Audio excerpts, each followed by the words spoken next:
네, 안녕하십니까.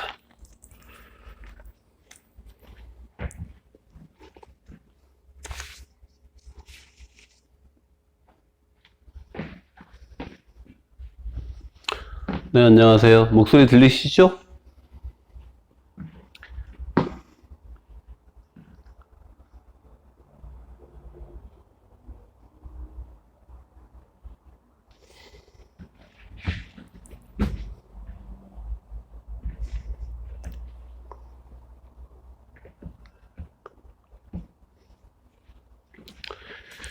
잠깐만 봅시다.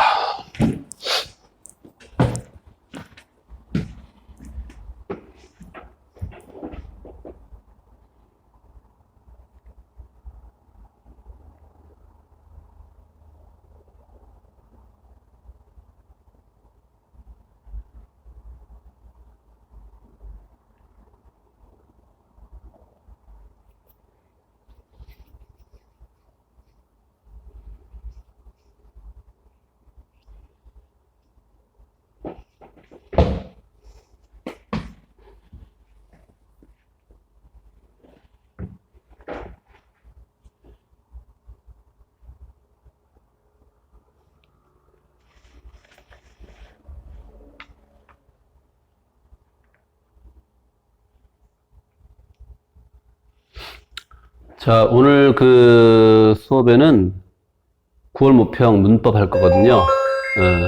문법 할 거니까 그렇게 알고 계시면 되고, 앞에 총평을 좀 하고요.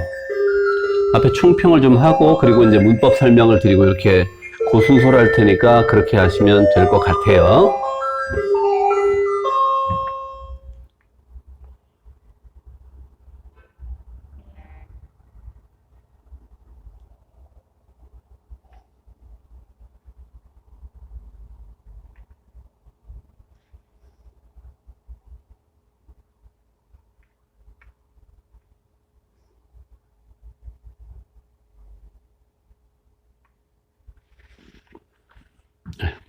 아직 수업 시작 안 해서 제가 질문 들어온 거 하나만 답변을 하고 시작하도록 할게요. 잠깐 기다리시면 종 치면 수업 시작할 겁니다. 요거 어떻게 보셔야 되냐면 이 빵은을 주어로 볼 수가 없어요. 그러니까 이게 만약에 주어라면 빵이가 돼야 될 거 아니야. 그럼 빵이 동생이 간식으로 제일 좋아한다 이렇게 돼야 되는데 그런 문장은 성립하지 않아. 그러니까 이제 빵은을 주어로 볼 수는 없다라는 걸 말씀을 드리고, 동생이 간식으로 제일 좋아하는 게 빵이잖아. 그러니까 동생이 빵을 간식으로 제일 좋아한다가 될 것이고, 목적어는 맞아요. 근데 문제는 뭐냐면 은이 격조사냐가 문제인데, 은이 격조사 일리가 없잖아요. 만약에 격조사라면 목적격 조사면 을을 넣어야 될 거고, 그죠? 은는이가 을을 할 때 은는은 사실 보조사기 때문에 이 격조사가 아니고 보조사라는 게 포인트예요. 헐. 중간에 재난 문자가 오면서 녹음된 게 날아갔어. 재난인데? 나 어이가 없네. 다시 녹음해야 되네? 아유, 짜증나. 좀만 기다려요. 이 빵은을 주어로 볼 수가 없습니다. 주어로 보면 빵이 동생이 간식으로 제일 좋아한다가 말이 돼야 되는데 그렇지는 않고요. 동생이 빵을 좋아한다는데 이때 은은 격조사, 목적격 조사가 아니고 보조사니까 격조사와 결합이 틀린 거예요. 성공.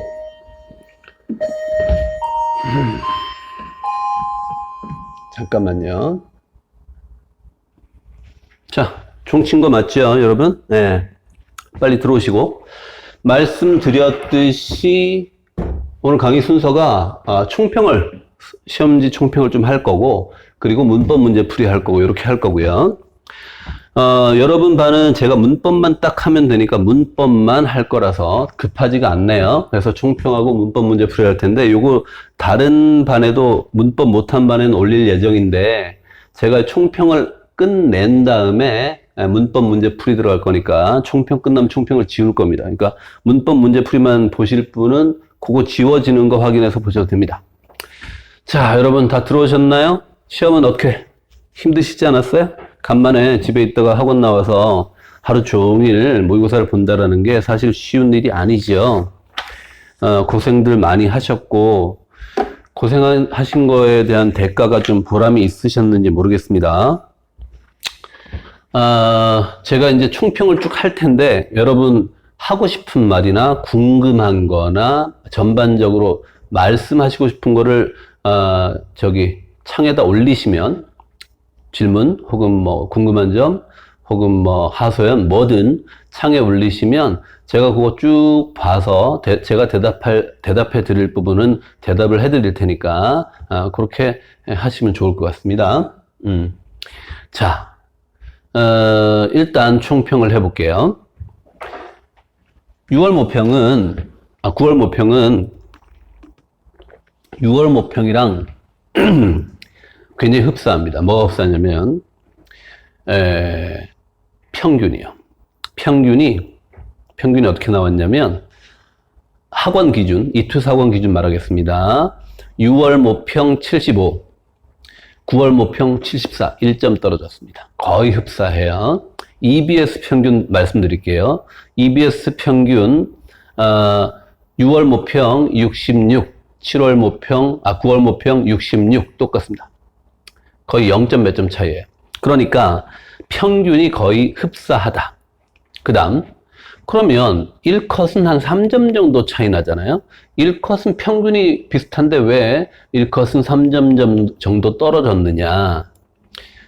첫 번째 원인이요. 문법의 난이도가 6월보다 조금 더 어렵습니다. 난도가 좀 고난도고요. 두 번째, 만흥 나오는 갈래복합, 문학 갈래복합 있잖아요. 그 파트에 어려운 문제를 몇 문제 실어놨어요.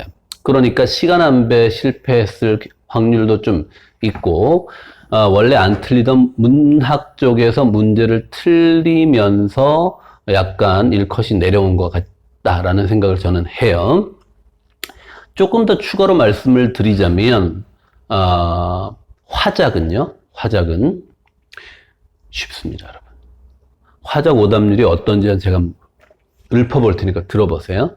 1번 오답률부터 쭉 부릅니다. 오답률 1번 3%, 2번 7.14%, 3번 0.69%, 4번 4.84%, 5번 1.15%, 6번 1.38%, 7번 1.84%, 8번 5.99%, 9번 7.14%, 10번 9.45%입니다. 들으셨던 것처럼 10% 넘는 거 없고요. 9점대 하나, 7점대 하나, 5점대 하나, 이런 겁니다. 7점대 둘이군요. 죄송합니다. 화자까지 틀렸다면, 틀리신 분은 조금 반성을 하셔야 돼요. 여기서 점수 못 따면 타격이 큰 겁니다, 여러분. 여기 틀릴 만한 문제가 사실은 없어요. 왜 틀렸는지 확인을 꼭 해보시고, 틀리면 안 됩니다. 아시겠죠? 자, 그리고, 문법은, 6월에도 9월에도 그 오답률 높은 게 두 문항씩 깔려 있는데 말이죠. 6월보다 9월이 오답률이 조금 더 높습니다. 11번, 15번이 오답률 높은 아이들이고요. 11번은 2018년도 수능부터 바뀐 그 모음 추격에서 모음 교체로 바뀐 거, 반모음으로 교체되는 걸로 바뀐 거 있잖아요. 그죠? 그거 그대로 나왔는데 요거를 제대로 공부를 안 한 학생이면 틀렸을 겁니다. 그나마 제가 위안을 얻는 부분은 뭐냐면, 제가 굉장히 강조를 했던 문제잖아요, 사실은. 그런데, 저희 오답률이 35.02예요. 제가 강남 오답률 갖고 있잖아요. 강남 오답률 47%입니다. 저희가 12%나 더 많이 맞췄어요.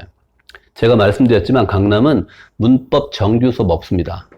저희만 문법 1시간씩이라도 좀 한 겁니다. 자, 15번이 오답률이 54.15입니다. 54.15. 문법 오답률 항상 저희가 강남보다 훨씬 낮아요. 잘 보고 있습니다.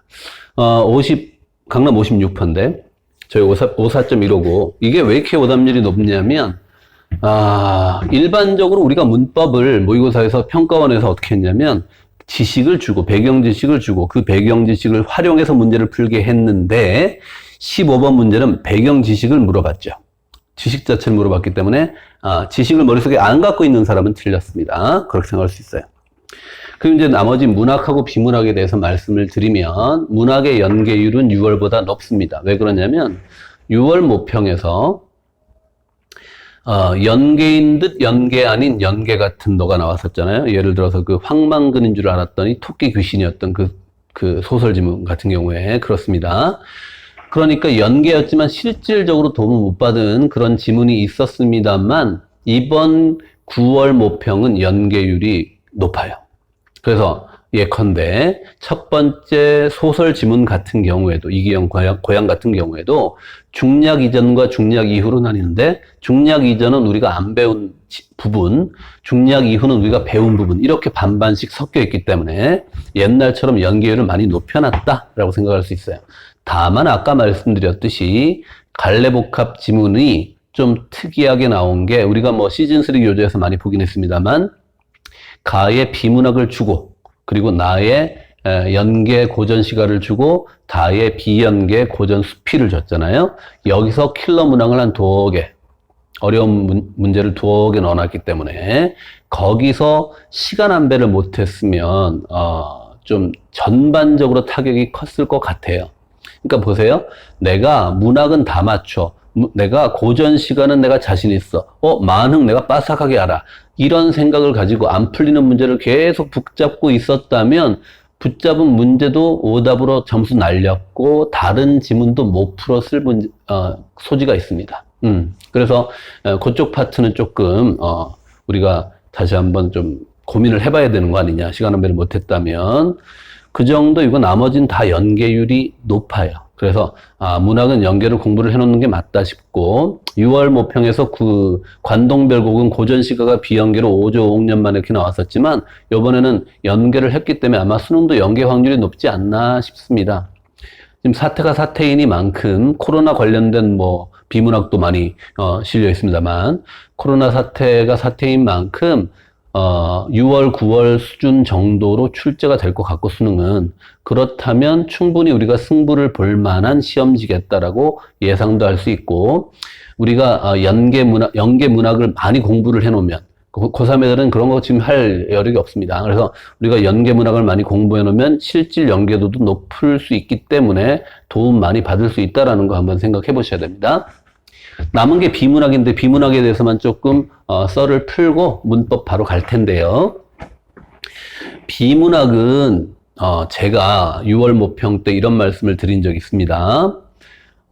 최근 몇 개년 비문학이 굉장히 어려웠었고 그때 그 정도 비문학을 다 풀 수 있으려면 독해력이 100 정도 수준이었다고 가정을 해봅시다. 독해력 능력치가 100일 때, 굉장히 극악의 난이도의 비문학을 다 풀 수 있다고 치면, 6월 모평 때 제가 뭐라고 말씀드렸냐면, 글의 난이도 자체가 쉬워졌기 때문에, 글 자체가 쉬워졌기 때문에, 독해력 85 정도면, 6월 모평을 다 맞을 수 있었다. 이렇게 봅니다. 9월 모평도 마찬가지입니다. 독해력이 100 기준에서 85로 내려와도 이 정도 지문은 다 소화할 수 있어요. 거의 다 맞출 수 있습니다. 그러니까 최대의 수혜자는 누구라고 그랬습니까? 독해력을 85를 갖고 있는 놈이 제일 이익을 많이 받습니다. 제일 손해를 많이 보는 사람이 누군지 알아요? 독해력 84. 말하자면 그렇다는 얘기입니다. 독해력 85, 독해력 84는 거의 변별이 없는 아이들이었어요. 이렇게 붙어있던 놈이었어요. 근데 이번 6월, 9월 시험지로는 이렇게 차이가 납니다. 독해력 85인 놈과 84인 놈은 84인 놈은 어차피 졸라 어려운 지문, 이런 지문 다 틀린 놈이죠. 근데 얘 독해력 85는 원래 뭐야? 졸라 어려운 지문을 틀렸겠지만 이 6월, 9월 모평이면 풀 수 있단 말이에요. 그러니까 이 85하고 84 격차가 커지는 거죠. 독해력 100인 애들도 손해봤죠. 왜냐면 나는 졸라 어렵게 나올수록 다 풀 수 있는데 적당히 쉽게 나와버렸기 때문에 내 능력치 100을 발휘를 못하는 거죠. 그만큼 이익을 못 갖고 85 능력치하고 똑같은 취급을 받게 된 거죠. 자, 그래서 말씀을 드리자면 이렇습니다. 독해력이 내가 85 정도까지 끌어올려진다면 이번 시험은 굉장히 볼만할 거다. 내가 원하는 점수 이상을 뛰어넘을 수 있을 거다라는 게 제 예상입니다. 제 생각입니다. 그러니까 여러분들이 개인차가 분명히 있을 것인데 첫 번째 지문, 두 번째 지문, 세 번째 지문 중에 내가 완벽하게 독해한 지문이 몇 개인지, 그리고 그 완벽하게 독해해서 문제를 다 맞췄었는지, 내가 완벽하게 독해가 안 됐는지, 어떻게 하면 이 정도 수준으로 독해력을 끌어올릴 수 있을 것인지 고민을 하실 필요가 있다는 겁니다. 제가 25년째 강의를 하고 있는데요. 최근 몇 년도는 정말 비문학이 너무 심할 정도로 어려웠고, 그 이전은 요 정도 수준이었습니다. 그럴 때 제가 3월달, 4월달에 독해 안 된다는 애들 독해력 훈련을 졸라게 시켰어요. 글을 손으로 요약을 시키고, 그리고 본문의 근거도 찾고, 글의 구조도 더 필요하면 그려보라고 하고, 이렇게 해서 몇 주를 시킵니다. 시키면, 그거 안 하는 놈은 당연히 안 하겠지만, 하는 애들은, 개인 편차가 있는데, 2주 만에 독해력 확 올라온 애도 있고, 3, 4주 만에 확 올라온 애도 있고, 5, 6주 만에 확 올라온 애들도 있어요. 이거 개인차가 있고, 기본, 완전 노베 있냐, 어느 정도 베이스가 있냐에 따라 다르지만, 2주에서 6주 사이에 무조건 독해력 올라갑니다. 정말로. 그렇게 독해력 끌어올리면 이 세 지문 정도 풀 수 있는 능력 분명히 갖출 수 있거든요. 그래서 여러분들 개인차 있겠지만 독해력 끌어올리는 게 굉장히 중요하다는 거 좀 인식을 해 주셨으면 좋겠고, 연습을 하면 분명히 단시간 내에 독해력 끌어올려진다는 것도 한번 믿어보시고, 게다가 이 문학에서 오답률 1위가 나온 게 진짜 5조 5억 년 만인데, 몇 년 만인지 모르겠어 진짜. 근데 그 문학에서 킬러 문항이라고 하는 것들도 제가 봤을 땐 문학에서의 문제가 아니라 가의 비문학 독해, 그리고 각각의 선택지를 독해하는 문장 독해력, 여기에서 많이 좌우가 됐다고 저는 생각을 해요. 그러니까 결국은 비문학 독해력, 문장 독해, 문단 독해, 글 독해, 독해력에서 많이 갈리는 거니까 그거 충분히 한번 고민을 해 주실 필요가 있겠다 까지 썰을 풀었어요. 그래서 이제 총평은 끝났습니다. 이제 문법 문제풀이만 할 거예요. 아까 말씀드렸는데 혹시 뭐 하실 말씀 없어요? 전반적으로 하소연이거나 뭐 궁금한 게 질문 있거나 뭐든 올리세요. 올리시면 제가 그거 한번 쭉 설명드리다가 한번 모아서 쭉 대답을 해드릴 테니까 하실 말씀 있으면 다 하세요. 허심탄회하게. 자, 11번 문제 갑니다. 기본적으로 여러분 머릿속에 있어야 되는 개념을 소환을 해볼게요. 뭐냐? 반모음이란 개념입니다. 반모음. 반모음에는 반모음 이가 있고 반모음 오우가 있습니다. 반모음 이는 J처럼 표시를 하고 반모음 오우는 W처럼 표시를 합니다. 이거 여러분들 머릿속에 있어야 되는 개념입니다. 그 다음 반모음 이에다가 R을 합치면 이중모음 야가 나오는 거죠. 반모음 플러스 단모음은 이중모음이다. 이 개념 여러분 머릿속에 있어야 됩니다. 당연히 어면 여, 오면 요, 우면 유에다가 어이면은 예, 아이면은 예, 이렇게 된다는 거 여러분 머릿속에 있어야 됐고요. 예외적으로 단모음 의가 먼저 오고 뒤에 반모음이 오는 이런 의 같은 이중모음이 예외로 하나가 있다고 했습니다. 그 다음 W, R을 합치면 와, 어를 합치면 워, 어이를 합치면 왜하스, 아이를 합치면 왜 그래, 이렇게 됩니다. 이거 여러분 머릿속에 있어야 합니다. 이만큼 있어야 됩니다. 여러분 이게 2018년도 수능부터 수특부터 바뀐 내용이라고 말씀을 늘상 드리고 있어요. 학교에서는 이거 추기학으로 가르칠 가능성이 높은데 내신에서 그렇게 배웠기 때문에 실제 수능에서 이렇게 나오니까 이거 명심하셨어야 되고, 사실 이거 제가 한두 번 말씀드린 게 아니잖아요. 그러니까 오답률 차이가 꽤 나지, 강남하고는. 자, 그럼 이제 갑니다. 1번 아니죠. 보기 먼저 갈게요. O 플러스 R가 와 되는 것부터 갈게요. 자, 와가 되려면 어떻게 해야 되죠? 와가 되려면 얘가 필요한 거죠. 내 머릿속에 있는 공식 중에 저 아이를 소환할 수 있어야 되고요. 좌변과 우변을 지웠을 때 단순화시키면 이렇게 나올 수밖에 없잖아요. 더 이상 단순화가 안 되죠. 그렇다면 O 플러스 R가 Wa가 돼야 되지만 실제 Wa는 W 플러스 R아야 되기 때문에 단모음 O를 이 반모음 W로 교체를 해야 되겠구나. 단모음 O가 반모음 W로, 반모음 O로 교체가 돼야 되는구나. 이렇게 생각하셔야 되죠. 그리고 그렇다면 W 말고 J랑 결합되는 놈을 찾아줘 라는 문제라는 걸 인식을 하시면 될 테고 1번 갑니다. 띠어가 띠여 되는 겁니다.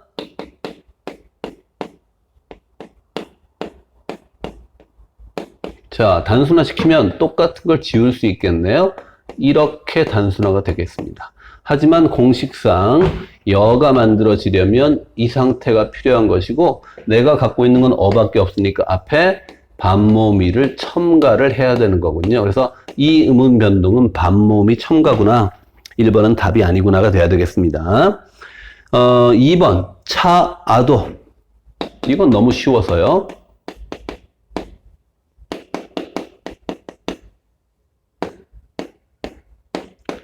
탈락이죠. 잠그아 마찬가지입니다.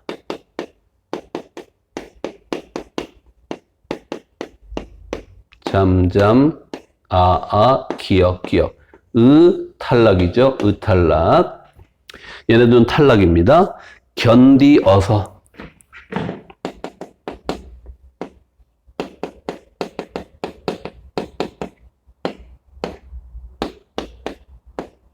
이것도 지울 거고요. 여가 만들어지려면 어떻게 되더라? 반모음 이 어라야 되니까 단모음 이를 반모음 이로 교체. 빙동댕 이 새끼 다 이렇게 됐어야 되죠. 마지막 키워. 키우어. 자, 키우어 어디 갔더라? 키우어. 오 하니까 쓰자. 키우어.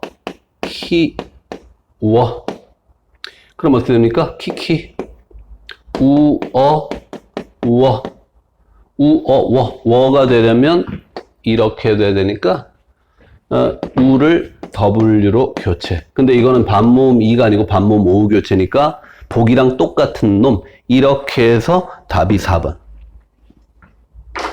우리 이거 많이 했던 거잖아요, 그죠? 솔직히 이거 틀린 사람 저 미워할 수도 있습니다. 저 앞에서는 이거 틀렸다고 말하지 마요. 자, 12번, 13번 지문형 문제 갈 건데요. 표제어입니다. 표제어. 사전에 실려 있는 단어를 표제어라고 한다고 말씀을 드렸죠. 자, 읽어볼게요. 표제어로 간다. 표제어에는 붙임표 붙임표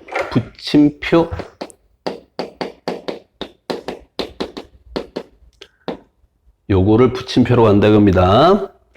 붙임표가 쓰인 경우와 그렇지 않은 경우가 있는데 두 번째 문단 붙임표가 쓰이는 대표적 경우는 다음과 같다. 첫째, 접사와 어미. 왜냐면 얘는 붙어있기 때문에 앞에 붙는다, 뒤에 붙는다 표시를 해준다는 얘기죠. 접사와 어미. 다만 동그라미 치시고 조사도 자립적으로 쓰이지 않지만 단어이므로 붙임표 붙이지 않는다. 조사는 안 할 거야. 그러니까 보세요. 12번의 2번 선지의 르에는 붙임표가 붙어있지 않은 걸 확인할 수 있죠. 네, 그 다음. 용언어 간도, 용언의 어간도 플러스 다꼴 해서, 어간 플러스 다꼴 해서 이게 표제어가 된다. 라고 되어 있습니다. 어간하고 어미 다 사이에 줄표 붙이지 않습니다. 자, 둘째, 둘 이상의 구성성문으로 이루어진 표제어는 가장 나중에 결합한 구성성문 사이에 붙임표가 한 번만 쓰인다. 그러니까 12번에 5번은 틀렸죠. 논두길. 이것도 우리 했던 것들인데, 그죠? 직접 구성요소 혹은 직접 구성성문 할 때 한꺼번에 이렇게 세 덩어리 쪼개는 거 불법이라고 말씀드렸었죠? 한꺼번에 두 덩어리씩만 쪼갤 수 있고 논하고 둑길이거나 논둑하고 길이거나, 물론 논둑하고 길이겠죠. 논둑하고 길이 먼저 이렇게 나뉘고 그 다음에 나중에 이렇게 논하고 둑이 또 갈리는 거기 때문에 이렇게 세 덩어리 쪼개는 건 불법이고 이렇게 동시에 줄표를 붙이지 않는다고 했기 때문에 당연히 12번 답은 5번이 되어야 하고 12번의 오답률은 19.59%입니다. 자, 그 다음 한편 무덤, 노름, 있다가처럼 기원적으로 두 구성 성분이 결합한 단어지만 붙임표 쓰이지 않는 경우 있는데 한글 맞춤법에서는 현대국어에서 새로운 단어를 만들지 못하는 전미사가 결합한 경우나 단어의 의미가 어근이나 어간 본뜻과 멀어진 경우 이게 이제 밑줄 친 기억이고 13번이 되겠죠. 바로 문제를 풉니다.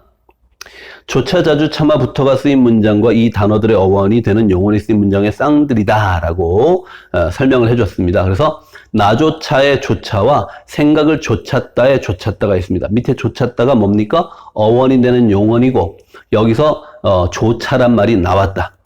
아까 우리 기억은 뭐야? 의미가 어근이나 어간 본뜻과 멀어진 경우입니다. 그러면 생각을 좇았다라는 건 생각을 따랐다는 얘기고 나조차가 내가 따라간다 이런 얘기는 아니니까 이거는 본뜻과 멀어진 경우가 맞고요. 그죠? 밑에 거 자주 읽었다 잦았다. 지각이 잦았다라는 건 횟수가 여러 번이다. 간격이 좁다 이런 의미가 되고 책을 자주 읽는 것도 횟수가 여러 번이고 간격이 좁은 거니까 얘는 상관이 있겠네요. 그래서 이 두 번째 건 빠져야 합니다. 세 번째, 참아 볼 수 없었다, 잘 참았다. 참는 거 하고 참는 건데 참아 볼 수 없었다고 상관이 없으니까 얘는 들어가줘야 되겠죠. 나부터 하고 게시판에 붙었다. 게시판에 공고문이 이렇게 붙어있는 그것과 나부터 내가 시작한다는 것도 상관이 없으니까 당연히 답이 4번이 되어야 하겠고 13번의 오답률은 16.36%. 쉬운 편입니다. 16%도 틀리지 않았으면 하는 바람이 있어요. 그 다음 뭡니까? 좀 더 읽어야 되겠죠? 안 읽을 거예요. 귀찮다. 그래서 12번과 13번은 풀렸어요. 이렇게 12번, 13번 풀렸고 14번 갈 겁니다. 14번. 품사는 다양한 방식을 통해 문장 성분으로 실현된다. 아이고 이것도 제가 참 많이 말씀드렸던 거였는데 품사와 문장 성분은 다르다 이렇게 말씀을 드린 적이 있습니다. 품사는 단어의 기본 성질이고 문장 성분은 그 품사가 문장 속에서 하는 역할이다. 그래서 제가 뭐라고 말씀드렸었냐면 인간 이주원이 있고요. 인간 이주원의 본성은 변하지가 않아요. 근데 인간 이주원이 본성은 변하지 않지만 어떤 환경에 처해 있냐에 따라서 그 환경에 맞는 행동을 한다고 했죠. 제가 여러분한테 계속 수업 시간에 이렇게 이랬죠 저랬죠라고 존댓말을 쓰는 이유는 1대1로 질의응답할 때는 반말을 할 때도 있습니다만 공식적인 자리에서 격식을 갖추어서 여러분들을 존대하는 것이죠. 그러니까 내가 이렇게 수업 시간에 여러분하고 대화하는 거하고 1대1 질당할 때 대화하는 게 뉘앙스가 다르다는 얘기예요. 태도가. 그렇고 게다가 내가 여러분이랑 대화를 하는 게 아니고 고등학교 때 친구나 아니면 학원 동료들 예를 들어 경덕이 이런 애들하고 술 먹을 때 제가 이렇게 행동하지는 않겠죠. 약간 비속어도 많이 섞어가면서 실없는 소리도 해가면서 때로는 진지하게 이렇게 말을 할 겁니다. 그러니까 내가 학원이란 공간에서 강의를 하고 있느냐, 교무실에서 질문 당직을 받고 있느냐, 술집에서 경덕이랑 호프를 때리고 있느냐, 다 다르겠죠. 내가 교회 안 가겠지만 교회를 가서 예배 시간에 이렇게 행동하는 거 이런 거 다 다르겠죠. 이런 것들이 문장 성분이라고 늘상 말씀을 드렸고 그죠? 그래서 품사와 문장 성분은 다르다고 늘상 말씀을 드렸던 걸 한번 상기를 시켜드렸고 자, 빵은입니다. 제가 아까 왜 수업 시작할 때 질문 들어온 거 녹음하는 거 들으셨죠? 얘에 해당되는 겁니다. 명사가 격조사와 결합해 목적어로 쓰였다. 자, 어떤 놈이 목적어인데 이게 명사 플러스 격조사라고 얘기를 하고 있는 선택지입니다. 그리고 A가 빵은 동생이 간식으로 제일 좋아한답니다. 그 학생이 뭘 물어봤었냐면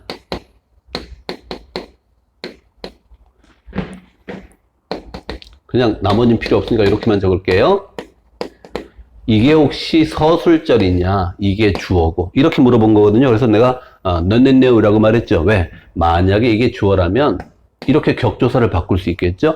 빵이 동생이 좋아한다. 근데 이런 문장은 성립하지 않기 때문에 얘가 주어일 리는 만무하고 이게 서술절이 될 수도 없습니다. 그렇다면 순서를 바꿔놨는데 동생이 빵을 좋아한다가 되겠고 이래서 목적어는 맞습니다.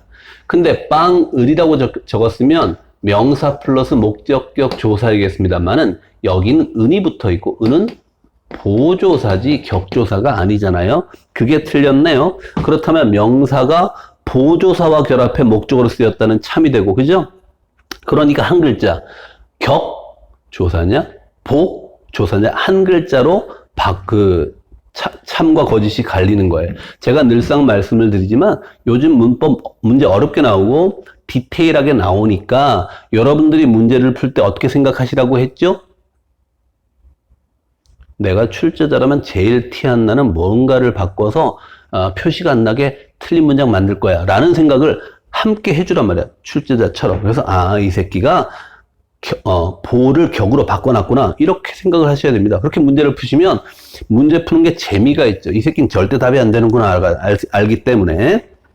그 다음에 부사가 관형사를 수식하는 부사어로 쓰였다고 했고 형은 아주 옛 물건만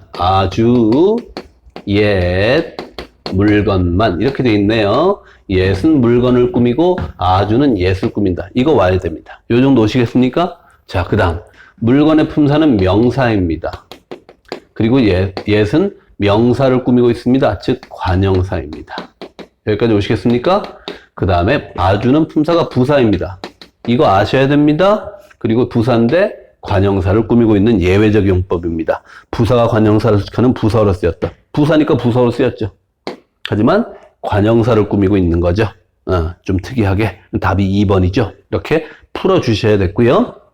나중에 어른 돼서 우리 다시 만나자 안 만날 거고요. 일단 돼서가 되어서의 줄임인 거 아셔야 됩니다. 이것은 기본형이 되다라는 것도 아셔야 되고 여기 조사가 생략되어 있는데 조사를 집어넣을 수도 있어야 됩니다. 이것을. 그리고 그 다음에 여러분들이 꼭 기억해둬야 되는 게 뭡니까? 되다, 아니다 배우는 이가는 보어다. 제가 뭐라 했어요? 87년도 제가 고등학교 다닐 때도 이거 갖고 문제 나왔고 2020년 올해도 이렇게 나오고 있고 왜? 여러분이 매번 틀려주니까 얼마나 감사한지 모르면서 출제자는 냅니다. 되다, 아니다 배 보어입니다. 얘는 명사와 조사 결합 없이 맞습니다. 주어로 쓰였다? 아이고 보자를 주자로 바꿔놨네. 돼야 됩니다. 그 다음에 D 장미였다.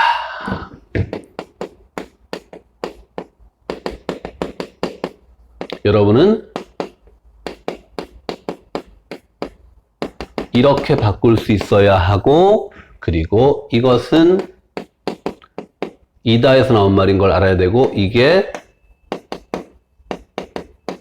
서술격 조사라는 것을 알아야 하며 서술격 조사는 예외적으로 활용을 하는 조사라는 것도 알아야 됩니다. 기억이 나줘야 됩니다. 그리고 그렇다면 이게 마치 용언처럼 활용을 하고 있는데 그렇다면 분석을 하면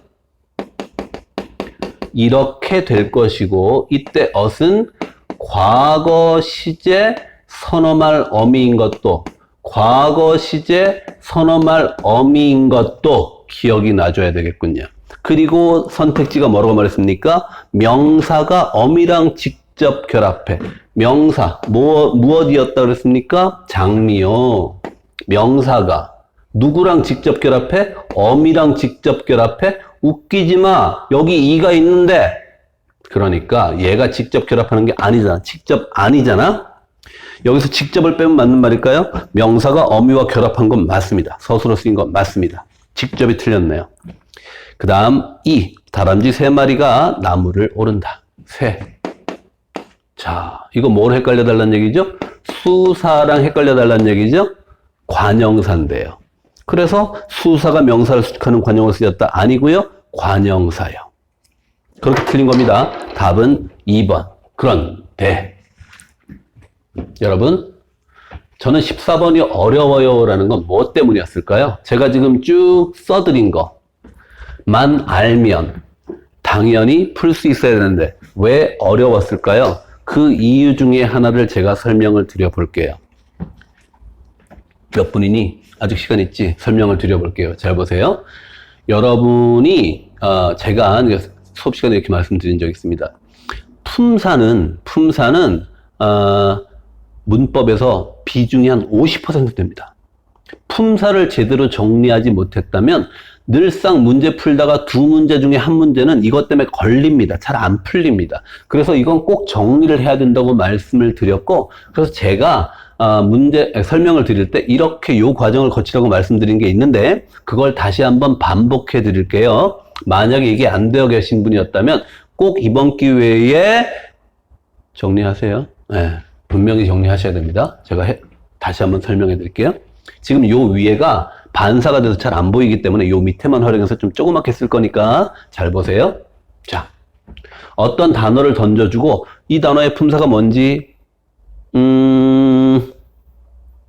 어차피 명사랑 어미랑 결합된 건, 선어말 어미랑 결합된 건 맞으니까요. 굳이 따지자면 직접만 틀렸다고 봐야 되겠죠. 자, 단어를 던져주고 품사를 물어보면 어떻게 해야 된다고 했습니까? 첫 번째, 활용을 하는지 안 하는지를 따지라고 했습니다. 활용을 하는 놈들과 하지 않는 놈들로 나눌 수 있어야 됩니다. 우리가 품사 분류표에도 가변어와 불변으로 나누거든요. 이 기준입니다. 똑같은 기준입니다. 그래서 활용을 하는 아이들과 활용을 하지 않는 아이들, 활용을 하는 용언, 그리고 아까 봤죠? 서술격 조사이다 말입니다. 이었다라고 활용한 거 보셨죠? 이 두 놈이 활용을 하는 아이들이고, 용어는 다시 동사와 형용사, 동사가 보이는지 모르겠다, 이 라인이 반사가 돼서 대충 보이는 것 같다. 동사와 형용사로 나눠진다는 걸 알 수가 있는데 이 기준이 뭐였죠? 현재형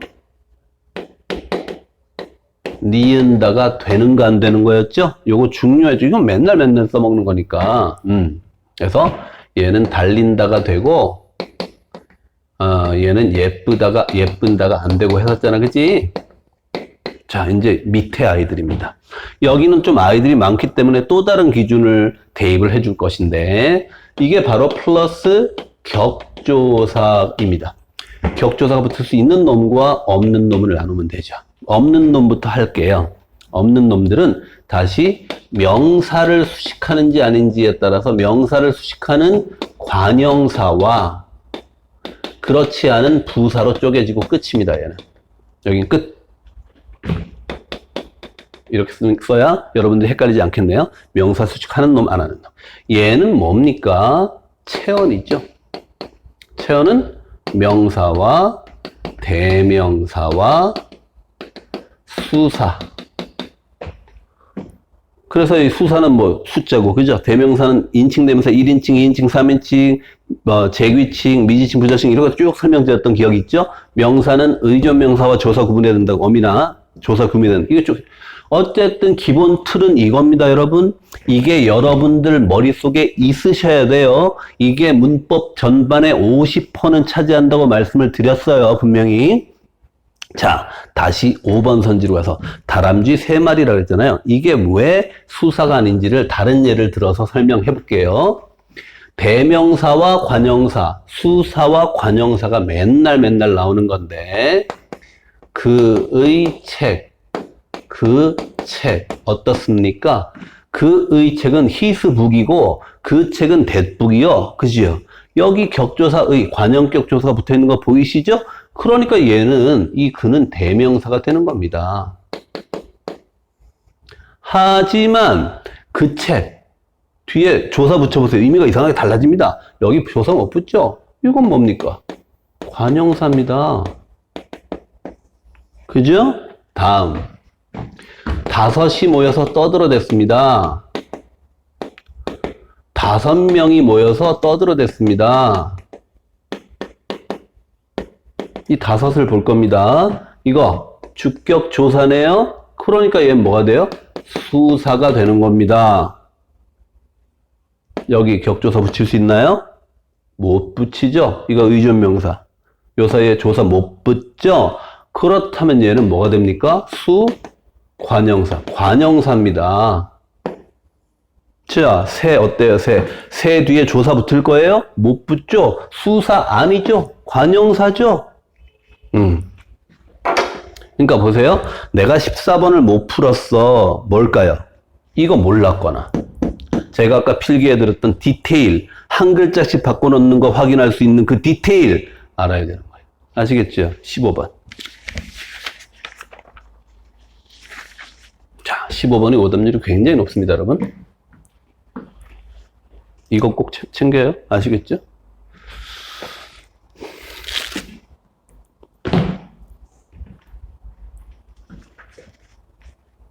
근데 여러분 왜 이렇게 조용합니까?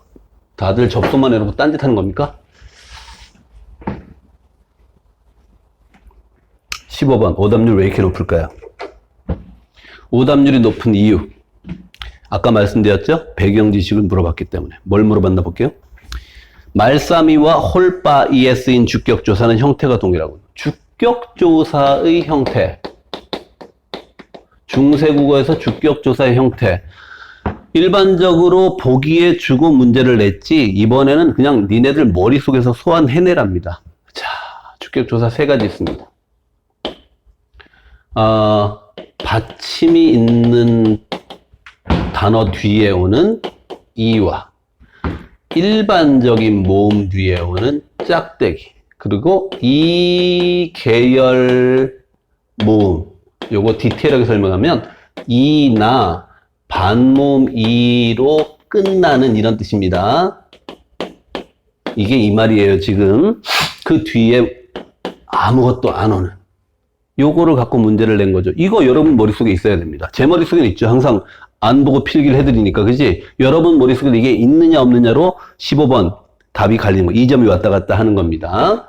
그러니까 말싸미는 어떻게 될까요? 말쌈 받침이 있고 여기 이가 붙었지만 연철이 되어서 말싸미가 되는 거고 그 다음에 홀바이 바 일반적 모음 플러스 짝대기 이렇게 쓰지만 읽을 때는 바이라고 읽는다고 말씀을 드렸죠?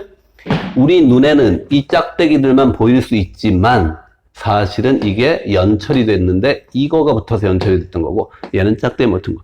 이거 여러분 머릿속에서 소환을 해내랍니다. 머릿속에 있으면 당연히 풀 수 있고 없으면 못 푸는 겁니다. 그 정도 차이입니다. 하니라. 하다는 현대국어의 동사 하다와 품사가 동일하군. 하니라. 현대국어 현대어 풀이 찾아가 보세요. 하니라.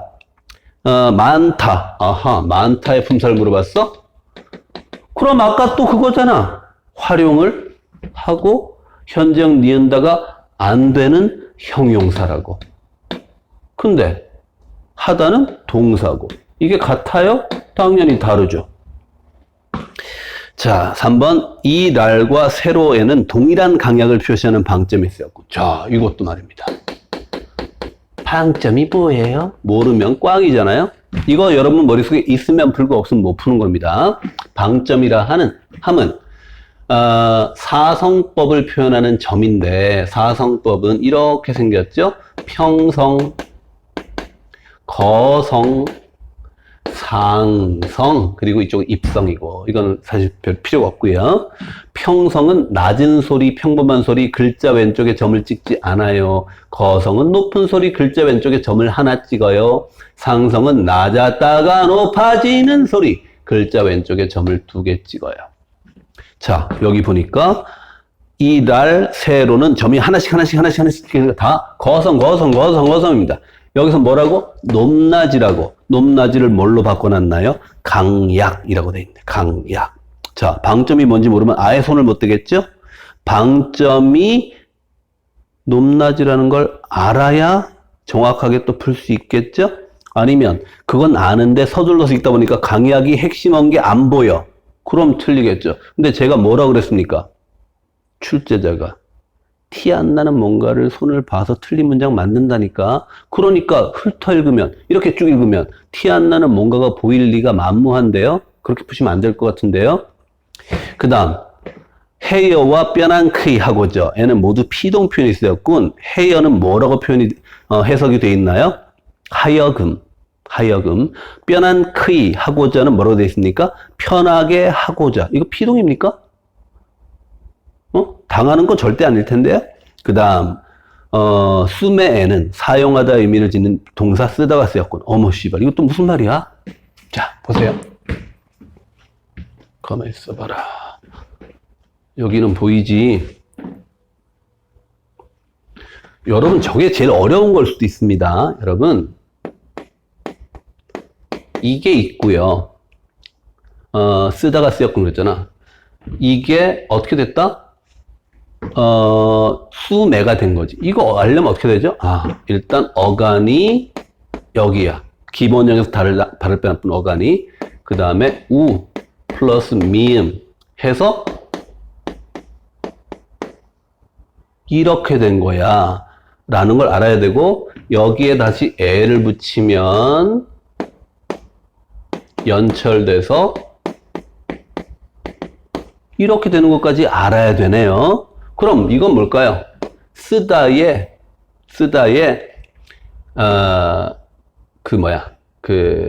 명사형인데, 우리가 현대국어는 이렇게 음을 쓰지만, 이때는 뭡니까? 양성모음 뒤에는 오, 음성모음 뒤에는 우, 이렇게 나눠져 있었거든. 그래서 옴하고 음이 있는 건데, 이 um이 쓰인 거다 이겁니다. 그래서 명사형이 됐고, 거기 격조사 얘가 붙은 거야.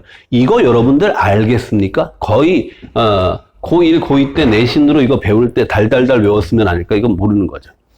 속어로 풀어야 될 수도 있죠. 어쨌든 1, 2, 3, 4가 아닌 걸 아셔야 되고, 아실 수 있어야 되고, 예전처럼 배경 지식 주지 않고 여러분 머릿속에 있는지 아닌지를 물어보는 이런 형태로 출제가 됐다라는 거, 굉장히 시사점이 커요. 왜 그러냐? 이제부터는 문법은 배경 지식 바로바로 물어볼 수 있다. 욕하지 마라. 내가 9월 모평에서 분명히 보여줬지. 수능에도 이렇게 나올 수 있다. 닥쳐라. 이렇게 말한다는 거예요. 그래서 하여금은 어떻게 쪼개냐고요? 못 쪼개는데요? 현대국어의 하여금은 그냥 한 덩어리입니다. 한 덩어리. 그 옛날 어원을 따지면 하다 하고 이렇게 쪼갤 수 있을 것 같기도 합니다만, 현대국어의 하여금은 쪼개지지 않아요. 그래서 이어서 말씀을 드리자면 이 현대국어, 그 문법 지식은 기본적으로 물어볼 수 있다라는 거 분명히 감안을 하셔야 됩니다. 그래서 내가 정리해 둘 것들은 정리를 꼭 해서 머릿속에 넣어놔야 되겠구나. 그래서 제가 생각을 하는 게 뭐냐면, 이렇게 돼 있네요. 하여와 금으로, 여기다 비추면 되나? 하여와 금으로 쪼개져 있네요. 그죠? 그러니까 아마 하다 플러스 금일 거예요. 아마 금을 전미사로 본 걸 겁니다. 그리고 어원을 보면 이렇게 돼 있습니다. 어원. 사전을 찾아보면 이렇게 나옵니다. 네. 자,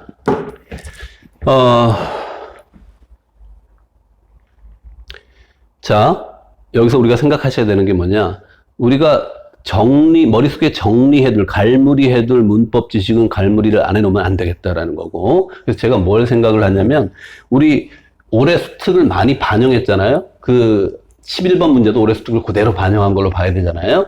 그래서, 올해 수특에서 설명된 것들 중에 머릿속에 정리해야 될 거는 꼭 정리를 해야 되겠고, 제가 조만간 수특 내용 중에 정리를 해야 될 거는 리스트업을 해서 설명을 드릴 거거든요. 그래서 그거 설명 드릴 때 좀 잘, 그거, 다시 한번 정리를 하는 시간을 꼭 가지시고, 복습을 꼭 해달라는 거 설명을 드리고, 제가 또 생각하는 게 뭐냐면, 그 올해 수특을 많이 반영했는데, 올해 수특에 보면 저번에 우리 문제 풀어봤지만 자음 분류표를 외워야지만 풀 수 있는 문제 저번에 본 적 있죠. 그게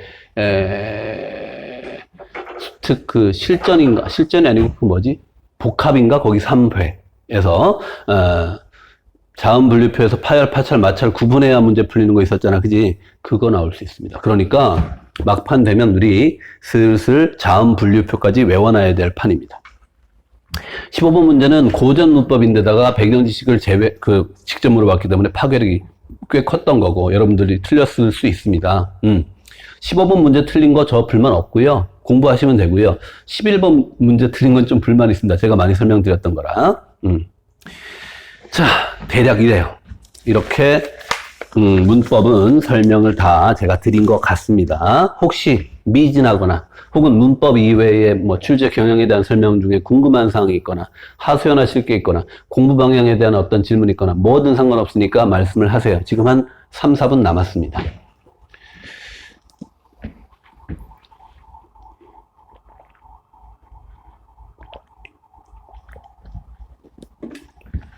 저는 그렇게 생각해요. 정말로 남은 기간 동안 효율적으로 공부를 하면, 특히 비문학 독해 파트 효율적으로 공부하면 여러분들이 기대하지 않았던 점수 꼭 나옵니다. 등급 나옵니다. 정말로. 저는 그렇게 생각해요. 그래서 여러분들이 정말 다들 힘든 건 마찬가지지만 이번이 굉장히 좋은 기회라는 생각을 한번 해주셔야 되고, 이번 기회를 내가 꼭 놓치지 않고 내 걸로 만들겠다는 의지를 꼭 다져주셔야 돼요. 내가 하고 싶은 게 있잖아요. 좀 뒤로 밀어요. 하고 싶은 걸 조금 뒤로 미루고 해야 될 걸 하세요. 사람이 뭘 하고 싶다, 하기 싫다라고 생각을 하기 시작하잖아요. 그러면 아무것도 못합니다. 그럴 때는 하고 싶다, 하기 싫다 하는 거 아닙니다. 어떻게 해야 되냐면 이거 해야 되는 건지 안 해도 되는 건지 생각을 하시라고요. 막말로 제가 술을 먹고 잠을 잤는데 5시 40분에 알람이 울렸어요. 그때 깨서 세수하고 샤워하고 운전하고 여기 와요, 여기 오잖아. 그죠? 그때 시계를 보면서 알람이 울리는 거 보면서 오늘 일어나고 싶다, 일어나기 싫다 생각할 것 같습니까, 여러분? 저는 지금 일어나야 되는 시간인지 안 일어나도 되는 시간인지, 일어나야 되는 요일인지 안 일어나도 되는 요일인지를 보는 거지, 일어나고 싶은지 안 일어나기 싫은지를 생각해 본 적이 없어요. 그러면 일어나기 싫잖아. 그럼 출근 안 한단 말이야. 못 한단 말이야. 그럼 이 자리에 있지 않겠잖아. 그죠? 그래서 이거 해야 되는 거라고 판단이 쓰셨으면 그거 하세요. 남은 기간이 길다면 길고 짧다면 짧은데요. 그 시간, 짧은 시간이라고 하더라도 길게 만들 수 있는 게 여러분 능력입니다. 그거 충분히 가능합니다. 남들보다 효율적으로 쓰면 남들보다 2배, 3배 시간이 되는 거예요. 정말로. 내가 하루 중에 띵까 놀고 비비적대고 빈둥거리고 하는 시간 다 모아보세요. 굉장히 많이 쓸 수 있다는 거 명심을 하세요. 정말 좋은 기회입니다. 제가 봤을 때는 뭐 기출 당연히 하는 건데요. 당장 6월, 9월에 나온 선택지부터 분석을 해보세요. 그 문장 독해 하듯이 문장 독해 하는 거 아시잖아요. 그죠? 이렇게 쪼개가면서 본문에서 끌고 온 부분과 그리고 내가 확인해야 될 부분으로 분석할 수 있죠. 본문에서 끌고 온 건 그냥 찾아가기만 하면 됩니다. 주소입니다. 주소. 가서 주소를 찾아갔으면 애 이름을 불러야 애가 나올 거 아니야. 애 이름은 이 후반부에 나와 있죠. 내가 뭘 확인할 건지 그 단어들을 끄집어내는 거고, 만약에 그 개념 중에 내 머릿속에 없는 개념이 있잖아. 예를 들어 주객전도가 뭔지 모른다는 도, 아니면 무슨 저거 있잖아. 주관적 변형이 뭔지 모른다는 등. 모르는 건 정리를 하셔야 되고, 안다면 그걸 그대로 대입해서 푸는 연습을 하시면 돼요. 자, 어쨌든 여러분들 정말 마지막에 제가 말씀드린 건 여러분한테 꼭 말씀드리고 싶은 거예요. 정말 이 남은 기간을 잘 활용하면 여러분들이 기대하지 않은 점수 충분히 맞을 수 있다는 거 꼭 명심하시고, 조금 힘들더라도 힘내서 공부를 해 주셨으면 좋겠어요. 그래서 수능 보고 다 웃는 모습으로 다시 한번, 그때도 마스크를 쓸지 모르겠으나 눈은 웃을 수 있잖아, 만났으면 좋겠습니다. 고생 많이 하셨고, 어제 정말 고생 많이 하셨고, 오늘도 고생 많이 하셨고, 그리고 남은 기간 정말 화이팅 해주실 걸 간곡하게 부탁드릴게요. 예, 고생했습니다.